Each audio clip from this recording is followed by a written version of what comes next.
Hey girls, so today we're going to show you how you can apply the Purple Express Revive treatment. First, wash your hair deeply with the amazing Purple Express shampoo, and then you must let it dry for up to 90%. Proceed with applying the Revive treatment throughout the entire hair length and leave the product in for about 1 or 2 hours. When your hair dries completely, set your iron at a 390 Fahrenheit temperature and strengthen your hair section by section.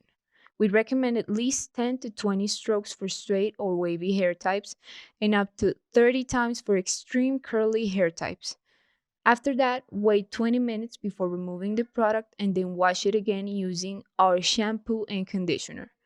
Finally, apply the thermal protectant from the middle to ends and dry your hair naturally or with a dryer, but do not strengthen it. And that is it, ladies. Now you can enjoy your beautiful straight hair for up to 6 months.